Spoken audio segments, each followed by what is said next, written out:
lapangan impian. Setelah melewati proses yang panjang, akhirnya terbentuklah sebuah server yang bernama Sans SMP. Pada tanggal 13 Mei 2019, untuk pertama kalinya para member menginjakan kaki di server ini. Mereka semua berkumpul di bawah patung besar sambil mengelilingi api unggun, lalu saling berkenalan satu sama lain. Ya, mereka adalah generasi pertama di Sans SMP. Saat itu ada sekitar 16 member yang berkumpul di sini, yaitu Beacon Cream, Erpan, Zenmato, The Dreamcraft, Frost Diamond, Naki, Teguh, Pak Presiden, Ranel, Stressman, Novalkyrie, Azuya, Vania, Mutia, dan Wortelmes. Sang admin pun membekali mereka dengan sejumlah item khusus kepada masing-masing membernya. Setiap satu orang mendapatkan satu item spesial yang berguna untuk melindungi diri dari serangan mob saat survival.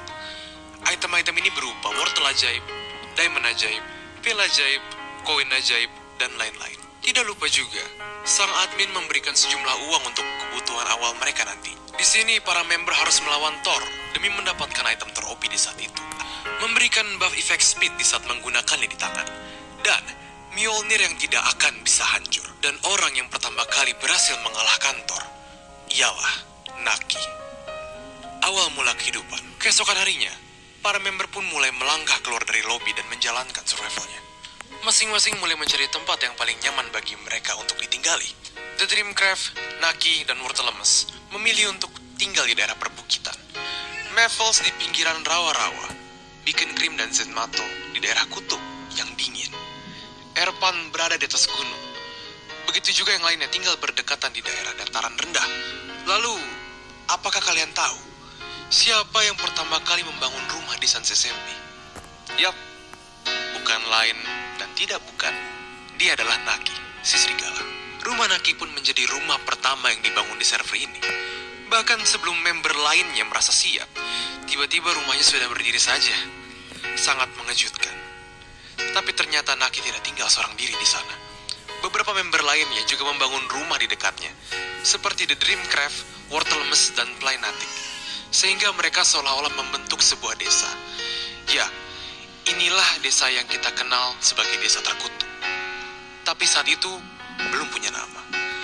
Siapa sangka desa ini pernah dibentuk sebelumnya dan menjadi desa tertua di Sans SMP. Tapi pada akhirnya Naki berkelana, pergi ke daerah tundra untuk mencari sumber resource baru. Di sisi lain, beberapa member juga memilih untuk tinggal berdekatan. Contohnya Stressman, Odo Kentang, Mutia, Vania, dan Azuya. 9 dari 10 ibu hamil setuju. Minum Aqua, gak bikin enak. Azura Long Lasting Lipstick. High pigmented colors, stays for 12 hours. Azura. Ya, yang bertetangga. Lalu di daerah kutub ada Zenmato dan Beacon Cream yang juga tinggal bertetangga. Tapi ada juga yang memilih untuk tinggal sendirian seperti Teguh, Pak Presiden, Mevels, dan juga Ranel. Dunia perdagangan. Beberapa hari kemudian, para member sudah mulai memiliki lahan pertanian dan peternakan sendiri. Hasil panennya tidak hanya digunakan untuk kebutuhan survival, tetapi mereka juga menjualnya ke admin, agar mereka bisa mendapatkan uang lebih banyak lagi. Masing-masing member pun terus bekerja dan menabung setiap harinya. Sehingga akhirnya modal yang mereka kumpulkan ini cukup untuk membangun sebuah toko. Ya, di server ini para member bisa menjual barang-barangnya kepada member lainnya. Mereka pun membangun tokonya masing-masing dan saling berkunjung ke toko lainnya untuk berbelanja kebutuhan. Seketika, server pun berubah menjadi dunia perdagangan antar member. Mereka pun saling bersaing dalam bisnis dan berlomba-lomba untuk meningkatkan usahanya. Tetapi, tenang saja. Walau begitu, persaingan ini sehat dan tidak ada yang namanya permusuhan di antara mereka.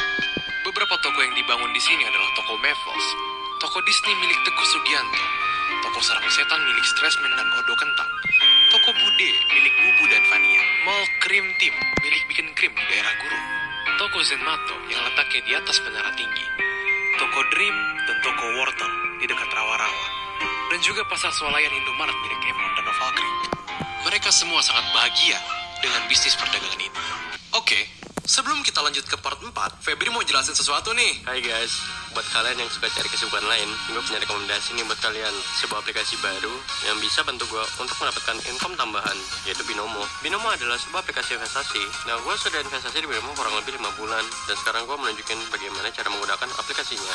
Caranya itu, kita harus mempelajari arah grafik, apakah akan naik atau turun. Di sini, aku memilih turun dan menginvest 280.000. Yes, berhasil guys. Investasi di Binomo bisa banget buat jadi kesibukan baru gue, dan untuk nambah-nambah income tambahan. Dengan modal mulai dari 14.000, kamu bisa berpotensi profit dan dapat income tambahan. Dan sekarang gue mau kasih lihat ke kalian sejarah penarikan uangnya. Kalian tinggal tekan 3 garis di atas kiri ini, lalu klik saldo. Untuk kamu yang mau investasi di Binomo harus berumur 18 tahun ke atas ya guys. Dan ingat, namanya investasi emang ada risikonya. Jadi modal kalian bisa berisiko. Khusus buat kalian, gue ada kode promo DU100 untuk mendapatkan bonus deposit di akun kamu. Jadi tunggu apa lagi? Yuk langsung download aplikasi Binomo atau klik link yang ada di deskripsi di bawah ya.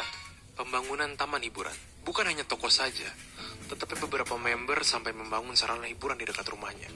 Ini semua berkat modal yang telah mereka kumpulkan dari usahanya selama ini. Tempat-tempat hiburan itu antara lain adalah Cream Team Land yang terletak di daerah Kutub. Ya, dari namanya saja kita tahu siapa pemilik tempat hiburan ini. Dialah Beacon Cream. Cream Team Land pun menjadi tempat wisata favorit para member. Di sini ada roller coaster, menara pemantau, penginapan, museum, dan juga perahu untuk berkeliling di sekitar areanya. Tidak mau kalah, Zen Mato sebagai tetangganya juga membuat tempat hiburan di dekat rumahnya.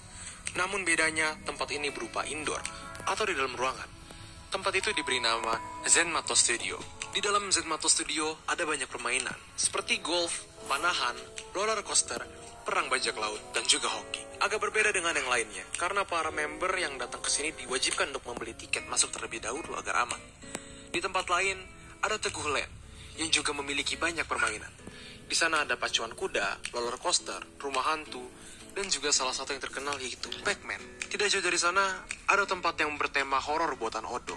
Tempat itu bernama Sarang Setan. Permainan di sini terlihat cukup mengerikan dan ekstrim. Contohnya, seperti PvP di atas lava, roller coaster horor, hingga arena PUBG. Tetangganya, Mutia tidak membuat taman hiburan sama sekali. Tetapi dia membuat apartemen yang tingginya 10 lantai. Para member terkadang memesan kamar di sana ketika mereka terlalu malas untuk berjalan jauh ke rumah. Event Hari Kemerdekaan 2019. Pada akhir season 1, keseruan tidak berkurang sedikit pun. Para member masih terlihat bahagia. Mereka berkumpul pada Hari Kemerdekaan Indonesia untuk merayakannya. Dimulai dari upacara di lapangan, Beacon Cream sebagai pembinanya, The Dreamcraft sebagai pemimpin, dan Waterlemes sebagai pembaca protokol. Upacara berjalan dengan lancar sampai selesai. Setelahnya, mereka semua langsung bermain panjat pinang di dekat lapangan. Sangat menyenangkan sekali saat itu. Mereka semua memainkan hampir semua permainan yang ada di sana, Pac-Man hingga chair dance. Tapi ada salah satu permainan yang sangat ekstrim dan berbahaya, yaitu bertarung melawan 10 Wither Boss. Permainan yang berbahaya ini adalah idenya Mevok. Tapi pada akhirnya semua Wither Boss itu bisa dikalahkan meskipun arenanya hancur. Dan beberapa member berkali-kali mati. Semua luka pun hilang berkat kebahagiaan ini. Ya, begitulah kehidupan di season 1. Sangat damai sekali. Walaupun terkadang ada masalah, tetapi itu tidak akan berlangsung lama. Saat itu belum ada kisah cinta sama sekali di sini. Semuanya masih menjalani hidupnya seperti biasa. Beberapa minggu kemudian, season 1 pun tamat dengan tenang.